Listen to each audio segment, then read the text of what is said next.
comprendre la position du pont et plus en général les muscles qui sont étirés et engagés lors de différents exercices d'assouplissement de votre dos. Le pont met en jeu plusieurs parties de votre corps, notamment les poignets, les épaules, la souplesse globale du dos et l'extension de la hanche. Nous allons nous intéresser à la biomécanique et l'anatomie de votre pont ainsi que le positionnement idéal de celui-ci. Commençons tout de suite par le positionnement de votre pont.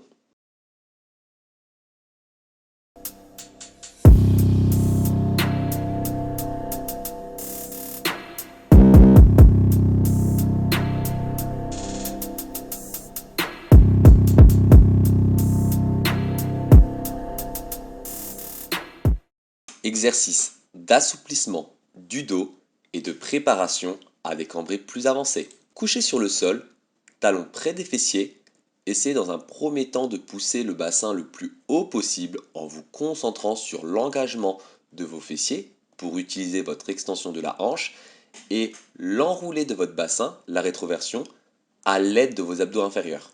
Puis, placez vos mains au niveau des oreilles et poussez dans celles-ci pour monter dans votre pont.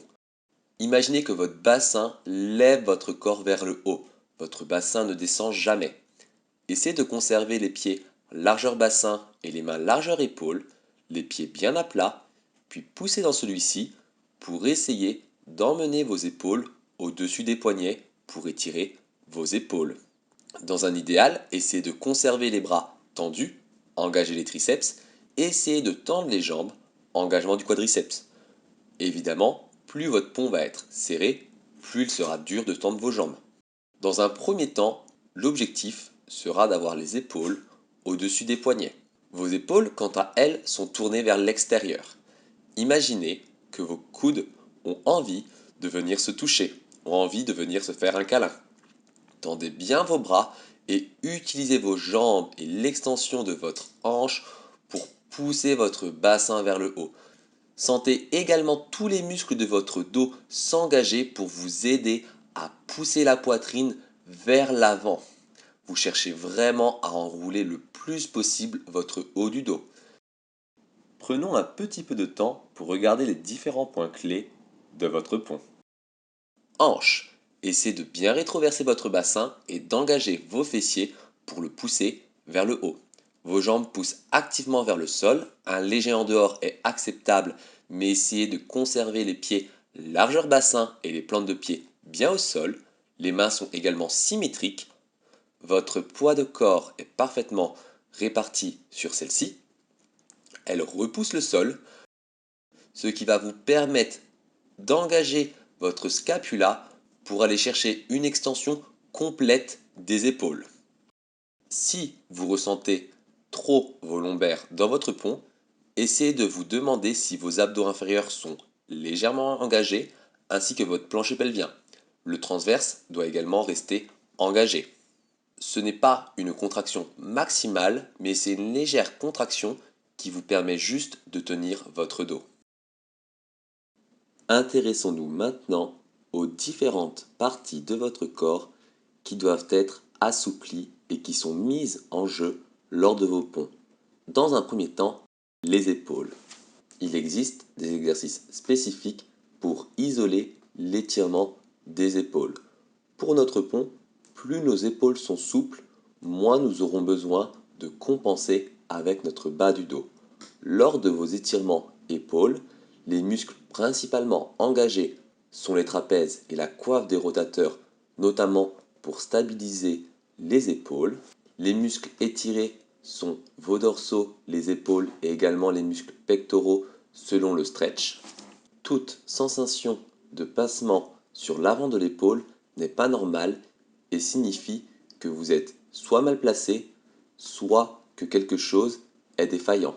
Cela peut être un manque d'engagement musculaire, une position inadéquate ou alors une tension nerveuse. La souplesse des épaules est très intimement liée à la mobilité de votre zone scapulaire.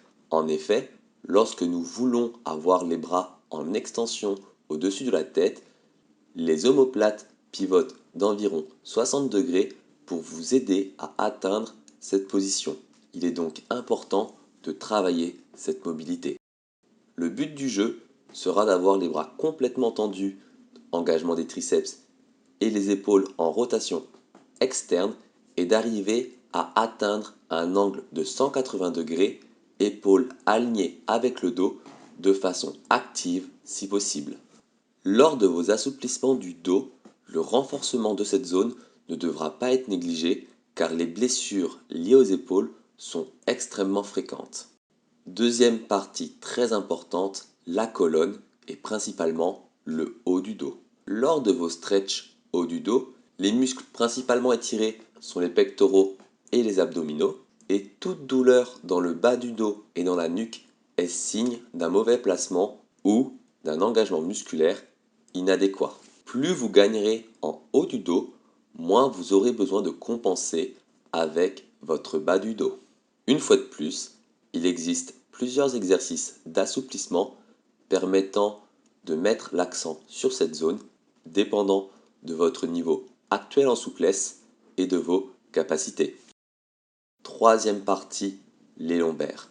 Nous ne nous intéresserons pas trop à l'assouplissement des lombaires car naturellement, entre guillemets, ceux-ci auront tendance à cambrer facilement. On s'intéressera donc plus à comprendre les muscles qui doivent être engagés pour vous éviter d'avoir mal au bas du dos et également les exercices de souplesse actifs et de renforcement du bas du dos pour vous aider à avoir un bas du dos sain et non douloureux. S'intéresser à l'engagement du transverse est par exemple un premier axe de travail très intéressant car vos abdos sont intimement liés à votre bas du dos et votre souplesse du dos en général. Intéressons-nous maintenant à la souplesse de vos fléchisseurs de la hanche qui est très intimement liée à votre souplesse du dos et plus vous serez souple de cette partie, moins vous aurez besoin de compenser avec votre bas du dos. Pendant nos fentes avant, nous étirons principalement notre psoas. Lors de tous vos exercices d'extension de la hanche, vous devez chercher à conserver les abdos inférieurs et le transverse engagé, ainsi que votre sous-fessier pour activement ouvrir entre guillemets la hanche. Toute sensation trop importante d'étirement au niveau du psoas ou de douleur dans le dos n'est pas normale. Pour les muscles qui sont engagés, nous aurons les ischio-jambiers, notamment lorsque vous travaillez sur des pliés actifs de la jambe arrière, ainsi que les fessiers et divers petits muscles qui permettent la rotation de la hanche pour conserver votre bassin fermé.